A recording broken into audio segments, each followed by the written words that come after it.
Assalamualaikum warahmatullahi wabarakatuh. Apa kabar anak-anakku semua? Papa harap kalian semua dalam keadaan sehat walafiat. Hamdan wa syukran lillah, salatan wa salaman ala rasulillah sallallahu alaihi wasallam. Berjumpa lagi kita dalam pembelajaran pendidikan agama Islam dan budi pekerti.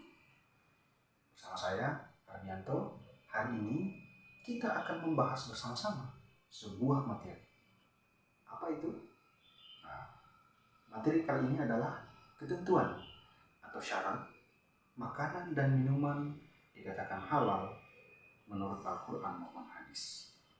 Nah, anak-anakku, berbicara tentang makanan tentu akan sangat menarik. Ada banyak sekali makanan yang ada di sekitar kita. Coba kalian perhatikan. Ada banyak sekali kan? Ya. Namun, anak-anakku semua, dimanapun kalian berada, perlu Bapak ingatkan bahwa di antara banyaknya makanan ini, itu tidak semua boleh kita konsumsi atau boleh kita makan. Ada beberapa makanan tertentu yang dilarang dalam agama untuk kita konsumsi. Nah, sebagai umat muslim, kita wajib mengetahui dan memahami apa saja ketentuan-ketentuan atau syarat-syarat makanan itu dikatakan halal untuk dikonsumsi, supaya kita tidak melanggar aturan agama atau aturan syariat. Nah, anakku, ada beberapa makanan juga yang awalnya halal, tetapi karena keadaan tertentu sehingga berubah hukumnya menjadi haram untuk dimakan. Cukup menarik bukan? Kesempatan kali ini kita akan bahas bersama-sama. Jangan kemana-mana, tetap di SMPN 3 Channel. Agar pembelajaran kita terarah, baiknya kita mengetahui apa saja tujuan pembelajaran kita pada video kali ini. Yang pertama, diharapkan agar anak-anakku semua di akhir pembelajaran dapat mengetahui apa saja pengertian dari halal. Ya. Kemudian yang kedua adalah kalian mampu menunjukkan yang manakah dalil nakli dalam Al-Quran atau hadis tentang makanan dan minuman yang halal. Dan yang ketiga adalah kalian dapat mengetahui apa saja sih kriteria atau syarat atau ketentuan makanan dikatakan halal. Baik anak-anakku, kita masuk ke materi kita. Sebelum kita masuk lebih jauh, Bapak ingin menunjukkan kepada kalian sebuah gambar. Pernahkah kalian melihat gambar ini? Atau ini? Atau ini? Ya. Nah, untuk membantu kalian mengingat lagi, saya akan menampilkan gambar yang lain. Ini. Nah, pasti kalian sudah mengingat. Bapak yakin pasti kalian sudah mengingatnya. Ya, tepat sekali. Ini adalah logo halal dari MUI atau Majelis Ulama Indonesia. Logo ini banyak sekali dijumpai di kemasan-kemasan makanan atau kemasan minuman yang sering kita beli, ya kan? Jadi, jika kalian membeli sesuatu, maka perhatikan kemasannya. Ada enggak logo halalnya atau tidak? Ya, jika tidak, maka langkah pertama yang harus kalian lakukan adalah kalian harus mempertanyakan kepada guru kalian atau orang tua kalian. Nah, sekarang pertanyaannya, apakah yang dimaksud dengan makanan halal itu? Ya, pasti kalian sudah pernah mendengar ya, halal, haram. Ya, makanan yang halal adalah makanan yang diperbolehkan oleh syariat agama atau agama untuk dikonsumsi atau dimakan, sesuai dengan ketentuan Al-Quran dan hadis Nabi Muhammad SAW. Selanjutnya, mari kita sama-sama perhatikan dengan cermat firman Allah Subhanahu wa Ta'ala dalam Al-Quran surah An-Nahl ayat 114. Perhatikan pada layar berikut, pada layar di samping.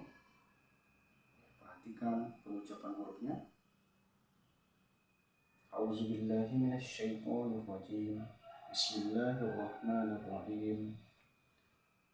Fakulu mimma razaqakumullahu halalan washkuru ni'matallahi in kuntum iyyahu ta'budun. Ya. Dalam ayat ini kita akan menggarisbawahi dua kata, yakni halalan dan thayyiban. Perhatikan. Halalan, thayyiban. Apa makna dari halalan thayyiban? Nah, halalan thayyiban itu artinya halal dan baik. Jadi halal dan baik. Jadi makanan yang memenuhi syarat untuk dikonsumsi menurut ayat tersebut atau ayat yang kita baca tadi anak-anakku adalah halal, artinya tidak dilarang oleh agama, dan thayyib artinya baik. Baik untuk apa? Baik untuk kesehatan tubuh. Ya, kita sering mendengarkan kata 4 sehat 5 sempurna. Nah, itu adalah makanan yang thayyib menurut Islam. Artinya makanan 4 sehat 5 sempurna ini adalah makanan atau minuman yang bisa memberikan nutrisi, bisa memberikan gizi dan aman bagi tubuh kita. Baik, kita masuk ke kriteria atau syarat kehalalan makanan dan minuman.